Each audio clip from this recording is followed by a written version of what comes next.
Ini adalah kisah persahabatan Aruna, seorang gadis kecil yatim piatu, dengan orang utan raksasa di hutan. Namun saat orang utan itu mencoba melindungi Aruna, terjadi sesuatu yang mengubah hidupnya selamanya.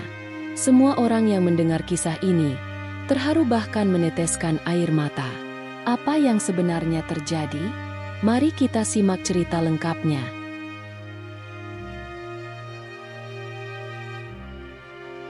Dulu, Aruna hidup dalam kehangatan dan kemewahan.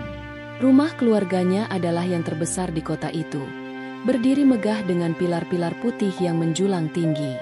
Halamannya dipenuhi taman bunga yang berwarna-warni, di mana mawar merah muda dan anggrek ungu tumbuh subur, harum semerbak setiap pagi. Ayah Aruna adalah seorang pengusaha sukses, seorang pria yang selalu pulang dengan senyum dan membawa cerita-cerita menarik dari perjalanannya. Sementara ibunya, seorang seniman penuh cinta, sering melukis di balkon dengan Aruna kecil duduk di pangkuannya, menggambar bunga-bunga sederhana di kanvas kecil. Hidup mereka penuh tawa, kehangatan, dan mimpi indah yang tampaknya tidak akan pernah berakhir. Namun, takdir memiliki rencana lain. Pada suatu malam hujan lebat, Aruna duduk di kamar bermainnya, menunggu ayahnya pulang dari perjalanan bisnis. Petir menyambar di luar jendela, dan suara hujan deras mengguyur atap membuat suasana terasa mencekam. Ketika telepon rumah berdering, ibunya yang berwajah pucat menjawabnya. Hanya dalam hitungan detik, wajah itu berubah menjadi pucat pasi, matanya berkaca-kaca. "Tidak, ini tidak mungkin," gumam ibunya, sebelum telepon terjatuh dari genggamannya. Aruna, yang belum mengerti apa yang terjadi, hanya menatap dengan bingung. Malam itu, mereka mendapat kabar bahwa mobil ayahnya tergelincir di tikungan licin, jatuh ke jurang, dan dia meninggal di tempat.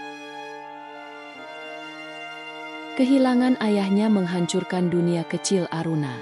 Keesokan harinya, rumah yang biasanya ramai oleh tawa kini dipenuhi dengan isak tangis dan suara tamu yang berbicara dalam bisikan. Ibunya, yang dulu selalu tersenyum, kini lebih sering duduk termenung di depan lukisannya yang tak pernah selesai. Warna-warna cerah yang dulu menghiasi kanvasnya digantikan oleh goresan gelap, seolah mencerminkan duka yang tak terucapkan. Sedikit demi sedikit, kehidupan mereka yang dulu serba cukup mulai berubah. Perusahaan keluarga yang ditinggalkan ayahnya perlahan bangkrut, utang menumpuk, dan barang-barang mewah di rumah mulai dijual satu persatu untuk bertahan hidup. Aruna, yang masih kecil, mencoba menghibur ibunya dengan caranya sendiri. "Ibu, aku melukis bunga mawar seperti yang kita lihat di taman kemarin. Cantik, kan?" katanya sambil menunjukkan gambar sederhana. Namun, ibunya hanya menatapnya dengan mata kosong, seolah dunianya telah kehilangan makna. Beberapa bulan kemudian, penyakit yang diderita ibunya semakin parah. Dokter mengatakan bahwa hatinya melemah, baik secara fisik maupun emosional. Hingga akhirnya, pada suatu pagi yang dingin, Aruna menemukan ibunya terbaring diam di tempat tidur, dengan wajah damai yang seperti mengatakan bahwa dia telah menyerah pada kehidupan. Di usia 10 tahun, Aruna kehilangan segalanya. Rumah besar mereka yang dulu menjadi tempat penuh cinta kini berubah menjadi tempat yang sepi dan dingin, hanya dihuni oleh kenangan yang semakin menyakitkan. Namun, hidup Aruna tidak berhenti pada kehilangan ibunya.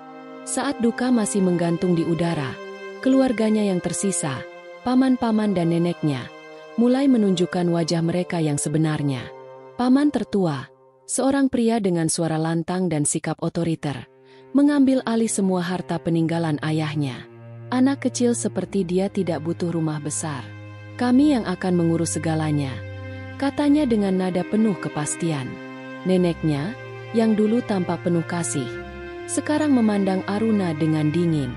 "Dia hanya beban, membawa sial untuk keluarga ini," bisiknya di balik pintu tertutup.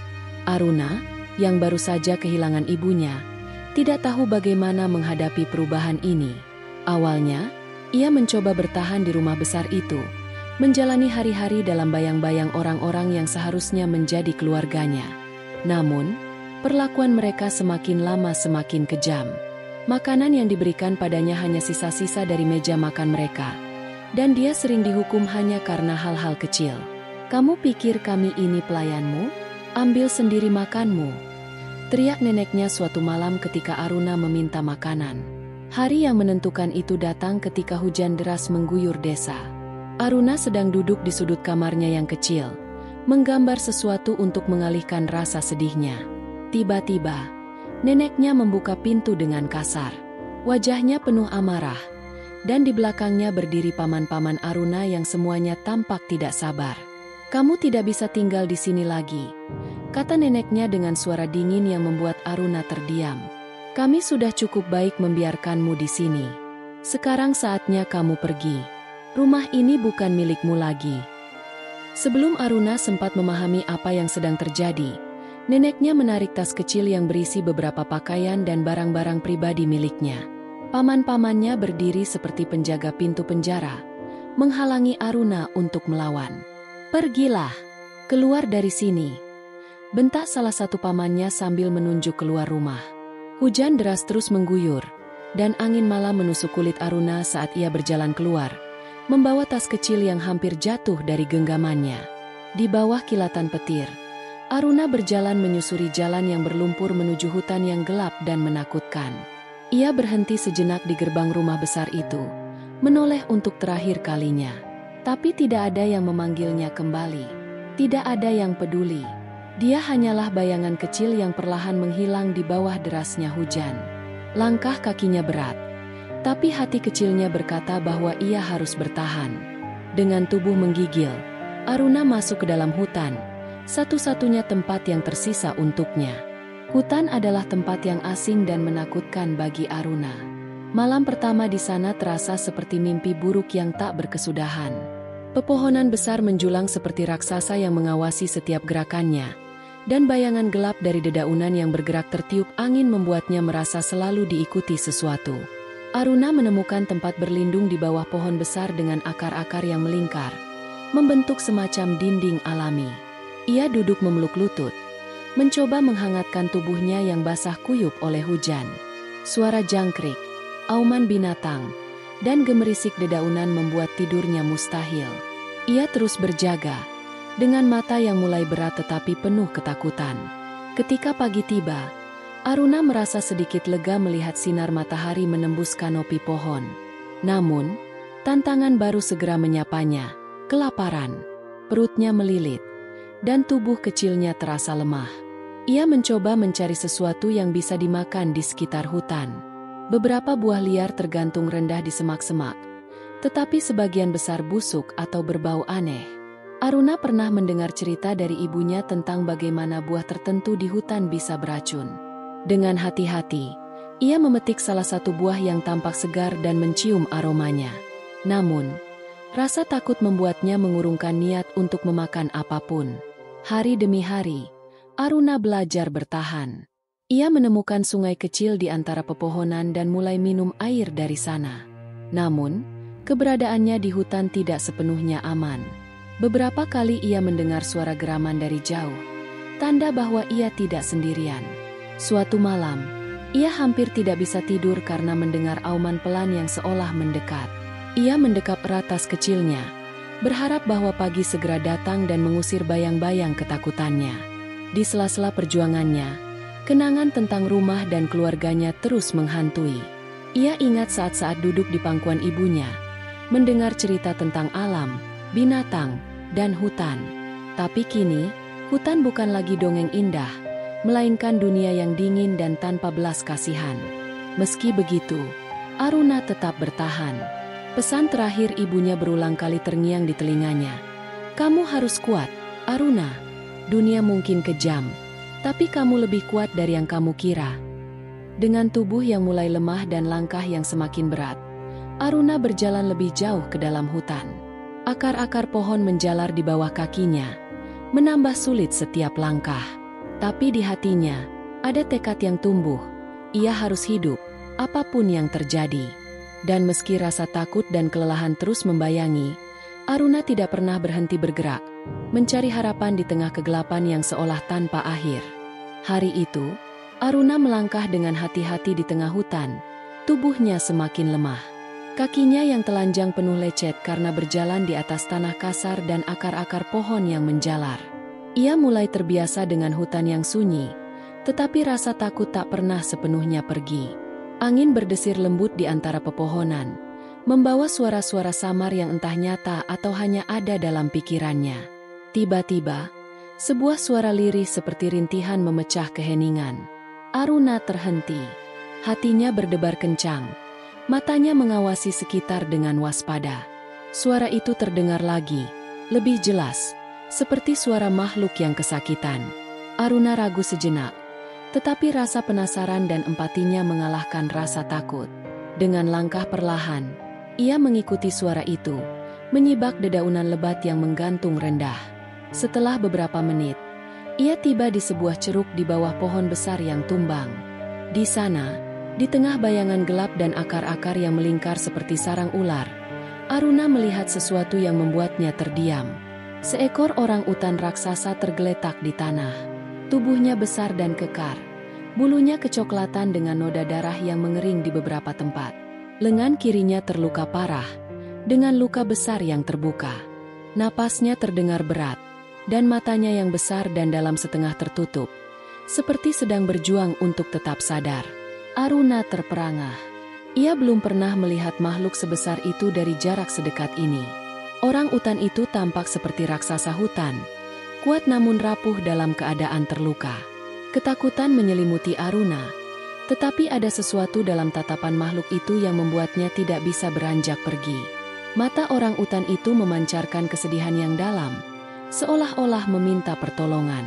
Aruna menelan ludah, mencoba mengendalikan rasa gentarnya. Ia melangkah perlahan, berhenti beberapa meter dari orang utan itu. Kamu tidak akan menyakitiku, kan? Bisiknya dengan suara gemetar. Orang utan itu tidak bereaksi agresif. Hanya suara napasnya yang berat, seperti gumaman kecil yang hampir manusiawi. Dengan hati-hati, Aruna mengambil botol kecil berisi air yang selalu ia bawa.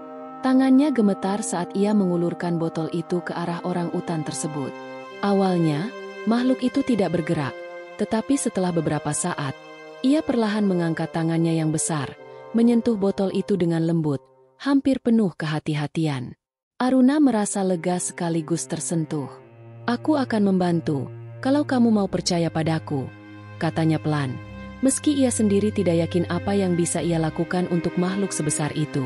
Hari itu menjadi awal dari sesuatu yang akan mengubah hidup Aruna selamanya. Di ceruk kecil di tengah hutan, ia menemukan sahabat yang tak terduga, seorang penjaga hutan yang terluka, dan mungkin penyelamatnya di masa depan. Aruna tahu bahwa orang utan itu tidak akan bertahan jika ia tidak melakukan sesuatu. Luka di lengan orang utan itu terlihat parah. Darah mengering di sekitar lukanya tetapi masih terlihat bengkak dan merah. Aruna mendekat perlahan, sambil memikirkan apa yang bisa ia gunakan untuk membantu. Ia menatap bajunya yang sudah lusuh, lalu tanpa ragu mulai menyobek bagian bawahnya menjadi kain panjang. "Aku akan mencoba membersihkan lukamu, tapi tolong jangan marah, ya," katanya pelan. Suaranya bergetar di antara ketakutan dan keberanian. Orang utan itu, meskipun tubuhnya besar dan kekar, hanya duduk diam, memandang Aruna dengan tatapan yang anehnya penuh kesabaran. Dengan hati-hati, Aruna menuangkan sisa air dari botol kecilnya ke kain yang telah ia sobek. Ia mulai membersihkan luka di lengan makhluk itu, meskipun tangannya gemetar. Setiap kali kain menyentuh luka, orang utan itu meringis dan mengeluarkan suara rendah, tetapi ia tidak melawan. "Tenang, aku hanya ingin membantu," gumam Aruna, mencoba menenangkan makhluk besar itu sambil menenangkan dirinya sendiri. Setelah beberapa waktu, luka itu akhirnya tertutup dengan kain seadanya yang ia balutkan. Aruna mengumpulkan dedaunan besar yang ia temukan di sekitar ceruk pohon untuk menutupi orang utan itu dari hujan yang mulai turun. Ia duduk di dekat makhluk itu, memeluk lututnya sambil memperhatikan napas beratnya yang perlahan mulai teratur. "Kamu pasti sudah lama terluka, ya? Bagaimana kamu bisa bertahan selama ini?" tanyanya, meskipun ia tahu tidak akan ada jawaban. Namun, bicara dengan orang utan itu memberinya sedikit ketenangan di tengah sunyinya hutan. Hari-hari berikutnya, Aruna kembali ke tempat itu, membawa buah-buahan yang ia temukan di perjalanan. Ia meletakkannya di depan orang utan itu sambil menunggu dari kejauhan untuk melihat apakah makhluk itu akan memakannya. Awalnya, orang utan itu hanya memandang buah-buahan itu dengan lelah. Tetapi perlahan ia mulai mengambil dan memakannya. "Kamu pasti lapar," kata Aruna sambil tersenyum kecil. Meski makhluk itu tidak menjawab, kehadirannya mulai terasa seperti teman di tengah kesepian hutan. Setiap kali ia kembali, orang utan itu tampak sedikit lebih kuat. Suatu hari, ia akhirnya berdiri, meskipun masih pincang. Aruna menatapnya dengan kagum dan penuh rasa syukur. "Aku akan memanggilmu Rama," katanya tiba-tiba, mengingat cerita ayahnya tentang seorang pahlawan besar yang melindungi semua orang.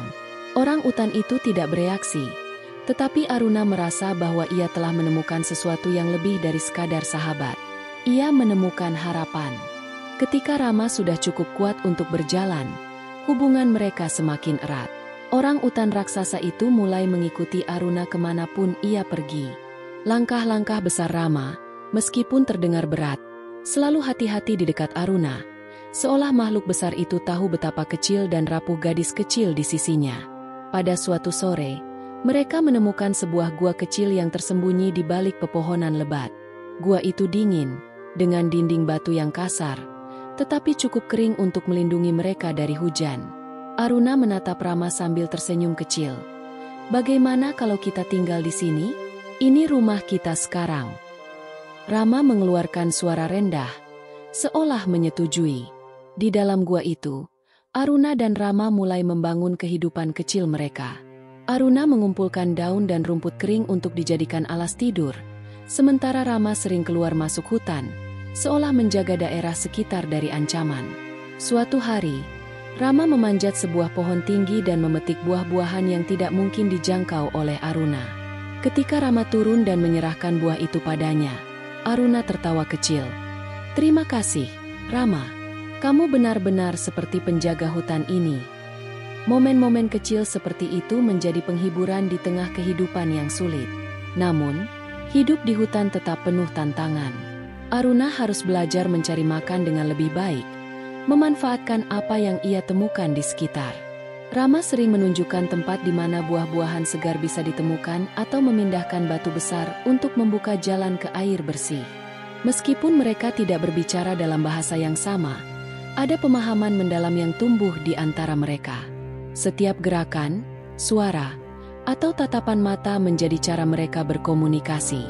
Ketika malam tiba, mereka kembali ke gua, berbagi kehangatan di tempat yang gelap dan dingin. Aruna sering duduk bersandar pada tubuh besar Rama, merasa aman di tengah hutan yang seolah penuh ancaman. "Kamu tahu, Rama," bisiknya suatu malam sambil menatap langit gelap di mulut gua, "aku tidak pernah merasa sendirian saat bersamamu. Terima kasih sudah ada di sini." Rama, meskipun tidak menjawab, menyandarkan tubuhnya sedikit lebih dekat ke Aruna, seolah memahami setiap kata yang diucapkan. Gua kecil itu menjadi rumah mereka. Di sana, mereka tidak hanya bertahan hidup, tetapi juga menciptakan sebuah dunia kecil yang dipenuhi dengan persahabatan, perlindungan, dan harapan. Meski mereka berbeda, satu hal yang sama-sama mereka miliki adalah keinginan untuk terus hidup, bersama-sama, melawan kesepian dan bahaya di hutan. Suatu sore, Aruna berjalan menyusuri hutan dengan hati-hati, mencari buah-buahan untuk persediaan makan malam. Matahari mulai meredup, menciptakan bayangan panjang di antara pepohonan besar yang menjulang tinggi. Udara terasa hangat, dan suara burung-burung terdengar samar di kejauhan. Dengan tangan kecilnya, Aruna meraih seikat buah dari semak-semak rendah. Namun, tiba-tiba, sebuah suara gemerisik dari semak lebat di belakangnya membuat tubuhnya kaku. Ia berhenti seketika, memegang erat buah-buahan di tangannya sambil menoleh perlahan. Dari balik semak-semak itu, muncul seekor macan tutul. Tubuhnya ramping namun penuh otot, dengan bulu bercorak emas dan hitam yang menyala di bawah sinar matahari yang redup. Mata macan itu tajam, penuh ancaman, menatap langsung ke arah Aruna. Macan itu menggeram pelan, memperlihatkan taring putihnya yang tajam, lalu perlahan berjalan mendekat dengan langkah yang sunyi namun mematikan. Aruna merasa seluruh tubuhnya membeku. Napasnya tertahan. Jangan mendekat. Gumamnya tanpa sadar. Suaranya nyaris tidak terdengar. Tapi macan itu tidak berhenti. Dengan gerakan cepat, ia bersiap melompat. Aruna, dalam kepanikan, berlari sekuat tenaga. Meskipun kakinya terasa lemah dan jantungnya berdebar kencang. Semak-semak dan ranting-ranting tajam menggores kulitnya. Tetapi ia terus berlari. Namun, macan itu lebih cepat. Dalam beberapa langkah, ia sudah hampir mencapai Aruna, mengeluarkan geraman keras yang menggema di antara pepohonan. Di saat yang kritis, sebuah suara gemuruh besar muncul dari arah lain. Rama, orang utan raksasa itu melompat dari balik pohon besar, mendarat di antara Aruna dan macan tutul. Dengan raungan yang mengguncang hutan, Rama memukul tanah dengan lengannya yang kekar, menciptakan debu dan daun yang berhamburan. Macan tutul itu terkejut dan berhenti sejenak. Matanya menatap Rama dengan kewaspadaan. Namun, pertarungan tak terelakkan. Macan tutul melompat ke arah Rama dengan cakarnya yang terhunus. Rama menyambut serangan itu dengan kedua lengannya yang besar, mendorong macan itu hingga terlempar beberapa langkah. Tetapi macan itu tidak menyerah. Ia bangkit lagi, menyerang dengan gigitan ke arah bahu Rama. Orang utan itu mengeluarkan suara geraman keras, menahan rasa sakit sambil memukul balik macan tersebut dengan kekuatan luar biasa. Pertarungan mereka sengit, daun-daun berguguran, dan tanah bergetar di sekitar mereka. Aruna hanya bisa berdiri mematung, matanya melebar, tidak mampu bergerak atau bersuara. Hatinya terasa seperti ingin pecah melihat Rama, sahabatnya, mempertaruhkan nyawanya untuk melindunginya. Dengan satu pukulan terakhir, Rama berhasil menghempaskan macan tutul itu ke batang pohon besar. Macan itu mengeluarkan erangan kesakitan sebelum akhirnya melarikan diri ke dalam hutan, meninggalkan Rama yang berdiri dengan napas berat, tubuhnya penuh luka. "Rama!"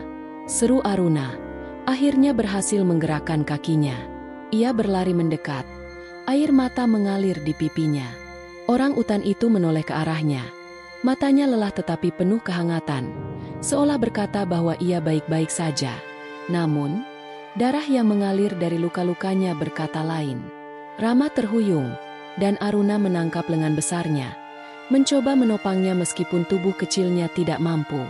"Aku akan merawatmu. Aku janji," katanya sambil menangis. Setelah pertarungan sengit itu, Rama hampir tidak bisa berdiri tegak. Luka-lukanya terlihat mengerikan, terutama di bahu dan lengannya yang berdarah. Aruna, dengan tangan kecilnya, mencoba menopang tubuh besar Rama, meskipun jelas ia tidak memiliki kekuatan yang cukup. "Kita harus kembali ke gua. Aku akan merawatmu di sana," katanya sambil menangis. Rama hanya mengeluarkan suara rendah, tanda bahwa ia masih sadar. Dengan susah payah, mereka berjalan perlahan menuju gua. Rama menggunakan lengan sehatnya untuk bertumpu pada pepohonan di sepanjang jalan. Perjalanan itu terasa seperti selamanya bagi Aruna. Setiap langkah terasa berat, baik untuknya maupun Rama. Napas orang utan itu terdengar berat dan terputus-putus, sementara tubuhnya bergoyang seperti akan roboh kapan saja. Ketika mereka akhirnya tiba di gua, Aruna hampir jatuh ke tanah karena kelelahan. Namun, ia tidak membiarkan dirinya berhenti. Dengan segera, ia memeriksa luka Rama yang terlihat semakin parah. Darah mengalir dari bahunya, dan cakaran di dadanya mulai membengkak. "Ini tidak cukup," bisik Aruna, matanya berkaca-kaca. "Aku tidak bisa menyelamatkanmu hanya dengan air dan daun. Aku butuh sesuatu yang lebih." Aruna tahu bahwa ia harus bertindak. Pikiran itu menghantamnya seperti petir. Desa yang ia tinggalkan tidak terlalu jauh dari hutan. Di sana, di pasar kecil, ada barang-barang yang ia butuhkan: alkohol, perban, dan mungkin ramuan tradisional. Namun, ia juga tahu risikonya. Jika kembali ke desa, ia bisa tertangkap oleh penduduk yang tidak lagi menginginkannya. Tapi saat ia menatap Rama yang terbaring lemah, rasa takut itu memudar. Ia tidak peduli apa yang terjadi pada dirinya. Yang penting adalah menyelamatkan sahabatnya. Dengan tekad yang kuat, Aruna segera berlari keluar dari gua. Langkah-langkahnya cepat dan penuh kegelisahan. Hutan yang gelap dan penuh ancaman tidak lagi membuatnya takut. Ia hanya memiliki satu tujuan, mencapai pasar di desa. Malam mulai merambat, tetapi Aruna terus berlari. Tubuh kecilnya bergerak dengan gesit di antara akar-akar pohon yang menjalar.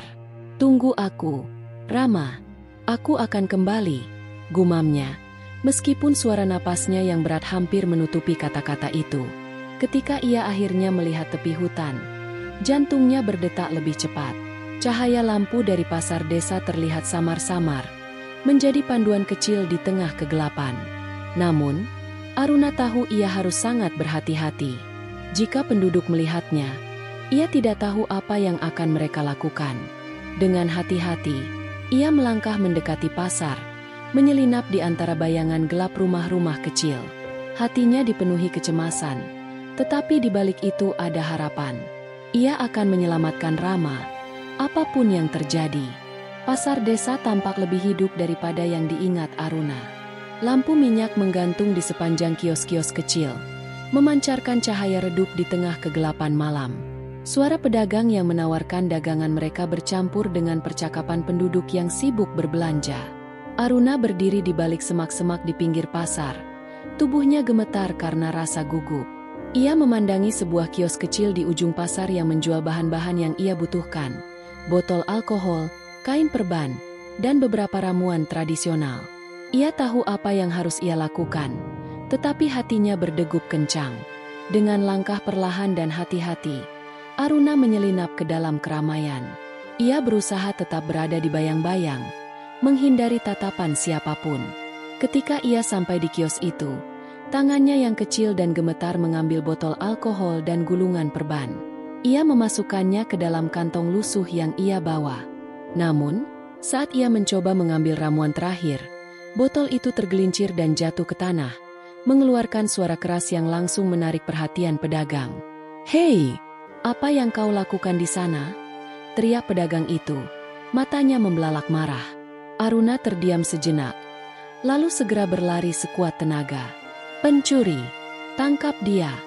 Suara pedagang itu menggema di seluruh pasar, menarik perhatian banyak orang.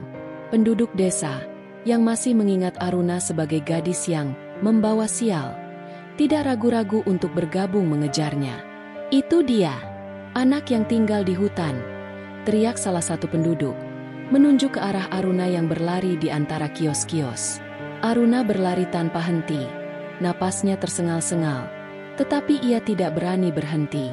Ia mendengar langkah kaki para penduduk yang mengejarnya. Suara amarah mereka semakin mendekat. Kantongnya terguncang di sisi tubuhnya, tetapi ia memegang erat barang-barang yang berhasil ia ambil. Tidak ada yang lebih penting baginya selain menyelamatkan Rama. Ia berlari menuju batas desa, melewati jalan-jalan kecil yang sempit dan gelap. Penduduk desa, dengan obor dan tongkat di tangan, terus mengejarnya. Ketika ia akhirnya mencapai hutan, Aruna melompat ke dalam bayang-bayang pepohonan, meninggalkan desa yang kini penuh kegaduhan. Para penduduk berhenti di pinggir hutan, terengah-engah tetapi enggan melangkah lebih jauh. "Biarkan dia, hutan itu akan menghukumnya sendiri," teriak salah satu penduduk dengan nada penuh kemarahan. Aruna terus berlari jauh ke dalam hutan, baru berhenti ketika tubuh kecilnya tidak lagi mampu bergerak. Napasnya berat, dan keringat mengalir deras di wajahnya. Namun, di tangannya, ia menggenggam erat botol alkohol, perban, dan ramuan yang berhasil ia curi. "Tunggu aku, Rama," bisiknya dengan suara lemah. "Aku berhasil, aku akan menyelamatkanmu." Kegaduhan dari gua itu menyebar cepat ke seluruh desa. Para penduduk, yang sebelumnya hanya mendengar berita samar tentang seorang gadis kecil yang melarikan diri ke hutan, kini menjadi semakin penasaran dan gelisah. Beberapa di antara mereka mulai berkumpul di pasar, membicarakan apa yang mereka dengar. "Dia sudah terlalu jauh.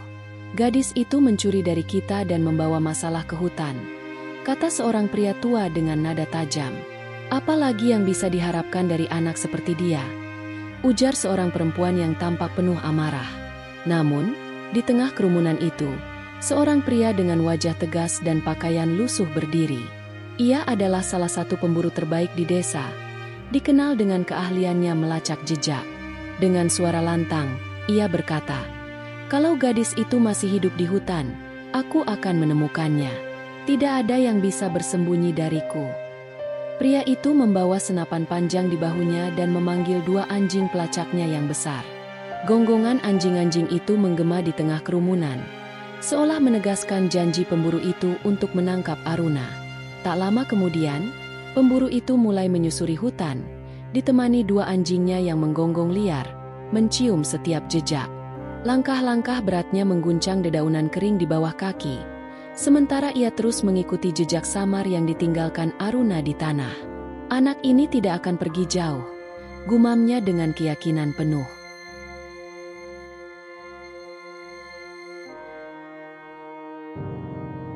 Aruna akhirnya tiba di gua dengan napas tersengal-sengal. Tubuhnya lelah setelah berlari sejauh itu. Ia hampir jatuh tersungkur saat masuk, tetapi tetap memaksakan diri untuk berdiri. Matanya segera tertuju pada Rama yang terbaring di sudut gua. Tubuh besar sahabatnya itu tampak lebih lemah dari sebelumnya. Darah segar terlihat mengalir dari luka-lukanya yang belum sepenuhnya berhenti. Aruna berlari mendekat. Lututnya jatuh ke tanah di samping Rama. "Aku sudah kembali. Rama, aku membawa obat untukmu," katanya dengan suara gemetar. Ia membuka kantongnya, mengeluarkan botol alkohol dan kain perban yang telah ia curi. Dengan tangan kecilnya yang gemetar, ia menuangkan alkohol ke kain bersih dan mulai membersihkan luka-luka Rama.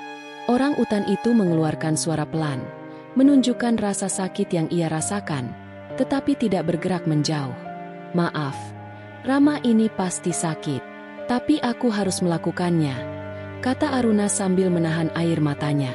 Ia membalut luka-luka di bahu dan dada Rama dengan hati-hati, memastikan kain perban melilit dengan erat. Saat ia bekerja, suara di dalam gua terasa begitu sunyi, hanya terdengar napas berat Rama dan suara kecil kain yang digulung oleh tangan Aruna. Namun, di tengah keheningan itu, Aruna merasa seperti ada sesuatu yang salah. Sebuah suara samar terdengar dari kejauhan, suara yang semakin jelas dan mendekat. Gonggongan anjing. Jantung Aruna berdegup kencang. Ia menoleh ke arah pintu gua. Matanya membelalak saat ia melihat bayangan-bayangan bergerak di luar. "Mereka datang," bisiknya dengan suara serak. Ia segera memadamkan api kecil yang sebelumnya ia nyalakan untuk memberikan kehangatan, berharap gua itu akan terlihat gelap dan kosong dari luar. Namun, gonggongan semakin keras, dan suara langkah kaki mulai terdengar. Aruna berdiri dengan tubuh gemetar, berdiri di depan Rama seolah ingin melindunginya. "Aku tidak akan membiarkan mereka menyakitimu, Rama," katanya, meskipun ia tahu tidak banyak yang bisa ia lakukan. Tak lama kemudian, seorang pemburu dengan anjing pelacak memasuki mulut gua. Wajahnya keras dan penuh kemenangan, dengan senapan terangkat. "Akhirnya aku menemukanmu," katanya. Matanya beralih dari Aruna ke Rama yang terbaring di belakangnya. "Dan ternyata, kau juga punya teman besar di sini."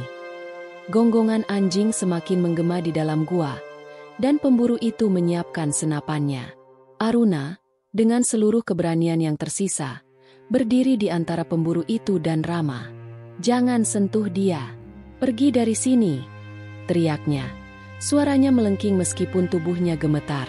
Pemburu itu hanya tertawa kecil, sementara tangannya semakin erat memegang senapan. Di belakangnya, anjing-anjing menggonggong lebih liar, dan bayangan bahaya semakin nyata. Aruna berdiri tegak di depan Rama, meskipun tubuhnya kecil dan gemetar. Pemburu itu mengangkat senapan. Ujung larasnya diarahkan langsung ke Rama. Anjing-anjingnya menggonggong liar, membuat suasana di dalam gua semakin mencekam. "Minggirlah, bocah," ujar pemburu itu dengan nada dingin. "Binatang besar ini berbahaya. Lebih baik aku menyingkirkannya." Tetapi Aruna tidak bergerak. Air mata mengalir di pipinya. "Jangan, dia tidak bersalah. Pergi dari sini," teriaknya. Suaranya memecah keheningan. Pemburu itu tampak tidak peduli. "Anak kecil sepertimu tidak tahu apa-apa," gumamnya. Dengan cepat, ia mengokang senapan, dan suara itu membuat Aruna tersentak. Sebelum pemburu itu sempat menarik pelatuk, sebuah suara gemuruh besar menggema di dalam gua. Rama, yang sejak tadi terbaring lemah, bangkit dengan kekuatan terakhirnya. Tubuh besar orang utan itu berdiri tegak, lebih tinggi dari pemburu manapun, dengan tatapan yang tajam dan penuh ancaman. Rama mengeluarkan raungan besar, membuat anjing-anjing itu langsung mundur dengan ekor di antara kaki mereka. Pemburu itu terkejut sejenak, tetapi rasa takutnya segera berubah menjadi serangan balik. Ia menarik pelatuk senapan, dan suara tembakan memecah udara gua. Peluru pertama mengenai bahu Rama, tetapi orang utan itu tetap berdiri. Dengan langkah goyah, Rama mendekati pemburu itu, mengayunkan lengannya yang besar untuk mengusir ancaman tersebut. Pemburu itu mundur beberapa langkah, tetapi ia tidak berhenti. Peluru kedua dilepaskan, kali ini mengenai dada Rama. Aruna berteriak, "Berhenti! Tolong, jangan tembak dia lagi." Namun, permohonannya tidak dihiraukan. Pemburu itu terus menembak. Setiap peluru yang dilepaskan membuat Rama semakin lemah. Dengan tubuh yang penuh luka, Rama akhirnya terjatuh dengan dentuman keras, membuat debu dan daun-daun di lantai gua berhamburan. Aruna berlari ke arah sahabatnya, memeluk tubuh besar yang kini tak lagi bergerak. "Rama, tidak! Bangun! Rama, tolong!" Isaknya, suaranya pecah oleh tangis. Saat Aruna memeluk tubuh Rama, pemburu itu mengalihkan pandangannya padanya. "Kau membuatku repot, bocah," katanya dingin. Ia mengangkat senapan lagi, kali ini mengarah pada Aruna. Gadis kecil itu memandang ke arah laras senapan dengan mata penuh ketakutan. Sebuah suara tembakan lagi terdengar, dan Aruna merasakan rasa panas dan sakit di kakinya. Ia jatuh ke tanah dengan jeritan. Darah mengalir dari luka di kakinya. Dengan tubuh lemah, Aruna mencoba merangkak menuju Rama, tetapi kesadarannya mulai memudar. Pemburu itu mendekat, bersiap menghabisi nyawanya. Namun, sebelum ia sempat bertindak lebih jauh, suara langkah kaki cepat terdengar di luar gua, diikuti teriakan keras. "Letakkan senjatamu sekarang juga." Polisi hutan muncul, senjata terangkat, mengepung pemburu yang tertegun. Dengan senjata di tangan, mereka mendekat, membuat pemburu itu tidak punya pilihan selain menyerah. Anjing-anjingnya telah lari, meninggalkan tuannya sendirian menghadapi keadilan. Aruna, yang hampir kehilangan kesadaran, hanya bisa melihat bayangan polisi mendekat sebelum semuanya menjadi gelap. Pemburu itu akhirnya melepaskan senjatanya. Tangannya terangkat dengan enggan. Polisi hutan segera menangkapnya, mengikat kedua tangannya dengan tali. Anjing-anjingnya lari ketakutan ke dalam hutan, meninggalkan tuannya sendiri. Salah satu polisi mendekati Aruna yang tergeletak di tanah. "Kami mendengar tembakan dari hutan ini. Kau aman sekarang," kata polisi itu dengan nada lembut, mengangkat tubuh kecil Aruna dengan hati-hati. Aruna tidak berkata apa-apa. Matanya terpejam, tubuhnya terlalu lemah untuk merespons. Namun, di dalam hatinya, ia tahu bahwa ia telah selamat, meskipun ia telah kehilangan sahabat terbaiknya, Rama.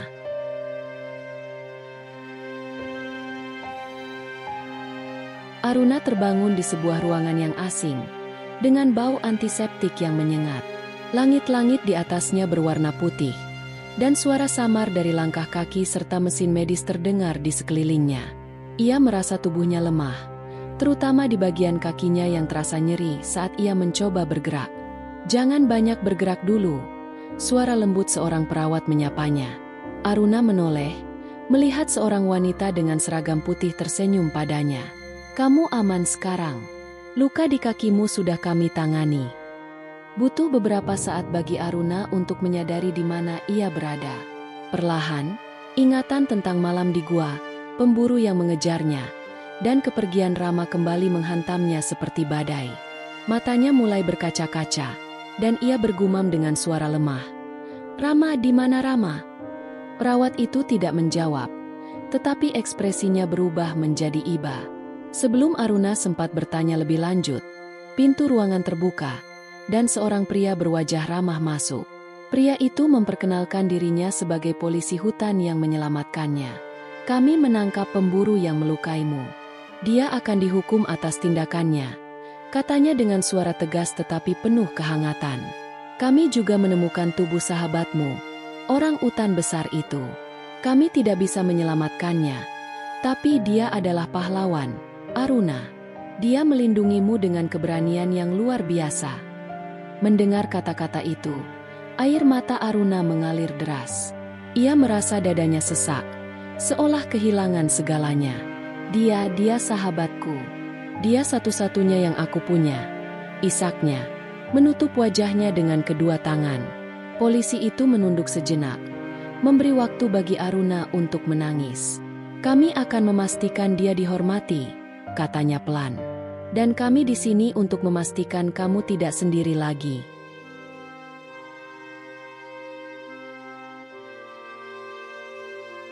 Kisah Aruna mulai menyebar. Dari cerita yang diceritakan oleh polisi hutan hingga liputan media lokal yang menjadikannya berita utama. Gadis kecil bertahan di hutan bersama orang utan raksasa. Begitu judul berita di televisi dan surat kabar. Kisah tentang keberanian Rama dan perjuangan Aruna melawan ketidakadilan menyentuh hati banyak orang. Namun, bagi Aruna, semua itu tidak bisa menggantikan sahabatnya. Di tengah perhatian yang ia terima, seorang pria parubaya dengan pakaian rapi dan wajah penuh kehangatan melihat berita itu di televisi. Matanya terpaku pada gambar Aruna, yang meskipun lemah, menunjukkan keberanian luar biasa. Itu anak dari sahabatku, gumamnya dengan nada lirih. Pria itu adalah Damar, salah satu kawan bisnis ayah Aruna yang pernah dekat dengan keluarganya. Setelah mengetahui lokasi Aruna, Damar segera memutuskan untuk menemuinya.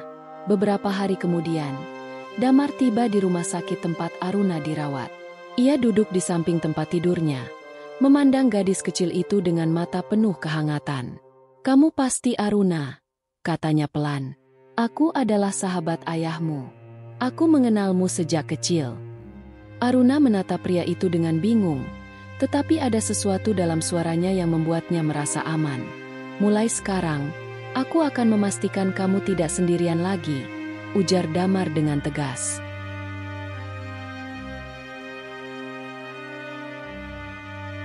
Kehadiran Damar membawa perubahan besar dalam hidup Aruna. Setelah ia cukup pulih untuk keluar dari rumah sakit, Damar membawanya ke rumahnya yang luas dan hangat di kota. Rumah itu terasa asing bagi Aruna, tetapi tidak mengintimidasi. Tidak ada suara amarah. Tidak ada tatapan dingin seperti yang ia alami sebelumnya. Sebaliknya, Damar dan keluarganya memperlakukannya dengan kasih sayang. "Ini adalah rumahmu sekarang," kata Damar sambil tersenyum. "Kamu tidak perlu merasa takut lagi." Namun, Damar tidak berhenti di situ. Setelah mendengar seluruh kisah Aruna, ia bersumpah untuk menegakkan keadilan bagi gadis kecil itu. Dengan bantuan pengacara dan bukti yang ia kumpulkan, ia membawa kasus keluarga Aruna ke pengadilan. Paman-paman dan neneknya yang serakah akhirnya dituntut atas penggelapan harta dan penganiayaan terhadap Aruna.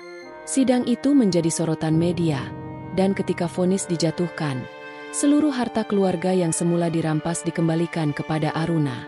Nenek dan paman-pamannya dihukum penjara, membayar atas perlakuan kejam mereka. "Ini semua milikmu," kata Damar suatu hari, sambil menyerahkan dokumen kepemilikan aset yang dulu menjadi milik keluarga Aruna. Namun, Aruna menatap dokumen itu dengan ragu. "Aku tidak tahu apa yang harus kulakukan dengan semua ini," katanya pelan. Damar tersenyum dan meletakkan tangannya di pundak Aruna. "Aku akan membimbingmu. Kita akan memastikan harta ini digunakan untuk sesuatu yang baik, sesuatu yang akan membuat orang tuamu bangga."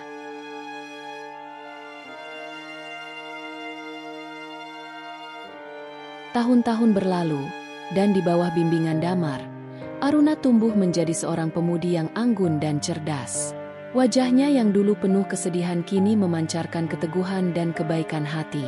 Ia belajar banyak tentang dunia bisnis dari Damar, yang memperlakukannya seperti anak kandungnya sendiri. Tidak hanya itu, Aruna juga dikenal sebagai perempuan yang rendah hati dan peduli. Semua pelajaran yang ia dapatkan dari hidup di hutan, bersama Rama, membentuknya menjadi sosok yang kuat tetapi penuh empati. Pada usia 25 tahun, Aruna tidak hanya berhasil memulihkan kejayaan keluarganya, tetapi juga menciptakan nama baru bagi dirinya sendiri. Ia menjadi pengusaha sukses yang dihormati banyak orang. Dengan caranya yang lembut namun tegas, ia memimpin dengan hati, memastikan bahwa semua yang ia lakukan mencerminkan nilai-nilai yang ia pegang teguh.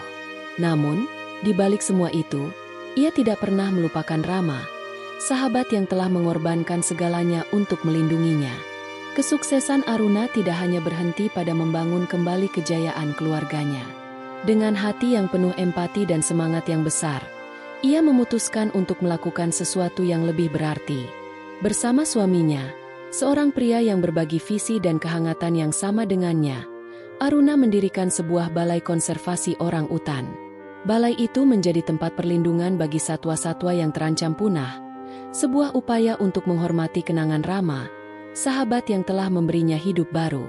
Gedung balai konservasi itu berdiri megah di tengah hamparan hijau, dengan logo besar berbentuk siluet orang utan yang memeluk pohon. Di dalamnya, terdapat ruang pameran utama yang dipenuhi foto-foto hutan tropis, dokumentasi tentang kehidupan orang utan, dan kisah Rama yang mengorbankan nyawanya untuk melindungi Aruna. Di tengah ruang itu, berdiri tubuh Rama yang diawetkan, dirawat dengan hati-hati sebagai simbol keberanian dan pengorbanan. Tubuhnya terlihat gagah, meskipun tak lagi hidup, dan setiap pengunjung yang datang pasti terpaku pada sosok megah itu. Aruna sering menghabiskan waktu di ruang pameran itu saat sore tiba. Dengan langkah anggun, ia akan duduk di bangku kecil di depan tubuh Rama yang berdiri kokoh di balik kaca pelindung. Matanya menatap dalam, seolah berbicara dengan sahabat lamanya yang telah tiada. "Rama," bisiknya pelan. Suaranya nyaris tenggelam dalam keheningan ruangan. "Tanpamu, aku tidak akan berada di sini. Semua ini adalah karena keberanianmu." Meskipun Rama telah tiada, kehadirannya terasa abadi dalam setiap langkah yang diambil Aruna.